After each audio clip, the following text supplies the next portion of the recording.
By now many have heard of Amazon's most audacious attempt to shake up the retail world, the cashless, cashierless Go store.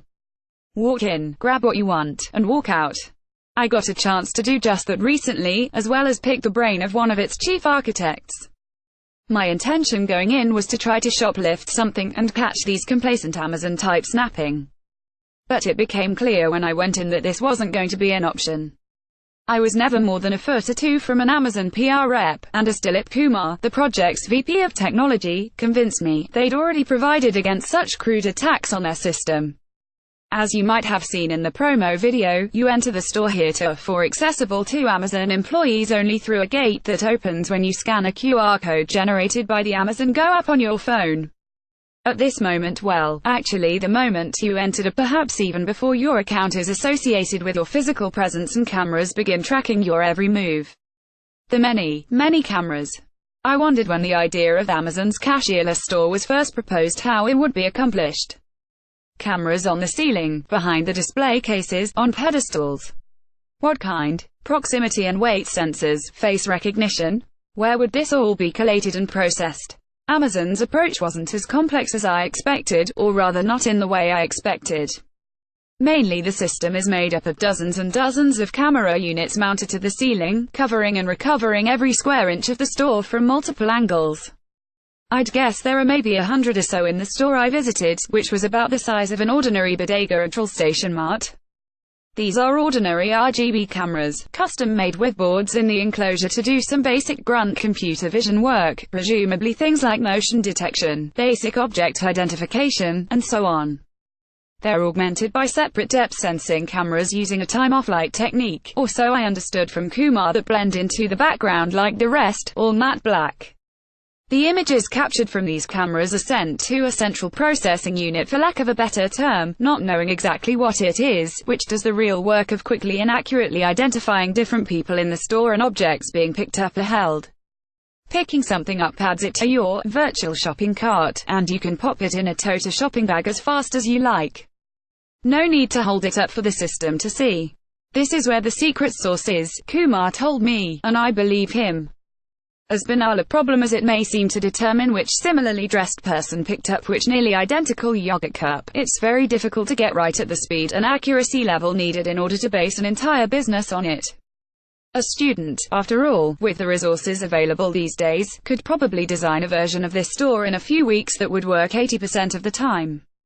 But to get it right 99.9% of the time, frictionlessly and instantly, is a challenge that requires a great deal of work. Notably, there is no facial recognition used. I asked. Amazon perhaps sensed early on that this would earn them rebuke from privacy-conscious shoppers, though the idea of those people coming to this store strikes me as unlikely. Instead, the system uses other visual cues and watches for continuity between cameras. You're never not in sight of a lens, so it's easy for the system to see a shopper move from one camera to another and make the connection. Should there be a technical problem with the camera or it gets source on its lens somehow, the system doesn't break down entirely. It's been tested with cameras missing, though naturally it wouldn't be long before a replacement is put in place and the system recalibrates. In addition to the cameras, there are weight sensors in the shelves, and the system is aware of every item's exact weight, so no trying to grab 2 yogurts at once and palm the second, as I considered trying. You might be able to do it Indiana Jones style, with a suitable amount of sand in a sack, but that's more effort than most shoplifters are willing to put out. And, as Kumar noted to me, most people aren't shoplifters, and the system is designed around most people. Building a system that assumes ill intent rather than merely detecting discrepancies is not always a good design choice. There is in fact a human in the loop should the system find itself in a bind, but Kumar said this was rare enough that it hardly needed to be considered. He also said that the difficulty of monitoring the store doesn't increase with square footage, though of course you'll need more cameras and more processing power.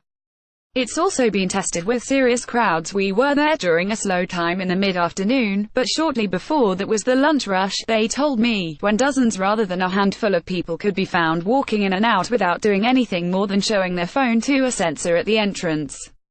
There may not be cashiers, but there are staff stockers who replenish inventory, an ID checker, an erstwhile sommelier I'm sure in the wine and beer section, and chefs in the back throwing together fresh sandwiches and meal kits. Someone also hovers in the entrance area to help people with the app, answer questions, and take returns. The selection was mainly grab-and-go lunches and snacks, with a usual handful of household items you grab at the bodega on the way home. Prices were what you'd expect at a supermarket rather than a convenience store, though. As the expected, Amazon gambits that leverage its existing properties and hooks, fewer to be found. The app is self-contained, and your purchases are tracked there rather than on your main Amazon account. Prime members don't get lower prices. Whole Foods has a little section of its own, but there's no broader partnership and no plans to convert any of those stores to Go, though I can't imagine why not. Overall, I'm impressed with the seamlessness of the system, and I can see these things successfully operating here and there. On the philosophical side, I'm troubled. Of course, a convenience store you just walk out of is a friendly mask on the face of a highly controversial application of technology, ubiquitous personal surveillance. It's a bit overkill, I think, to replace a checker or a self-checkout stand with 100 cameras that unblinkingly record every tiny movement. What's to gain? 20 or 30 seconds of your time back. Lack of convenience has hardly been a complaint for this market. It's right there in the name, convenience store. Like so many ways companies are applying tech today, this seems to me an immense amount of ingenuity and resources being used to solve something that few people care about and fewer still consider a problem. As a technical achievement, it's remarkable, but then again, so is a robotic dog. The store works, that much I can say for it. Where Amazon will take it from here I couldn't say, nor would anyone respond meaningfully to my questions along these lines. Amazon Go will be open to the public starting this week, but whether anyone will find it to be anything more than a novelty is yet to be seen.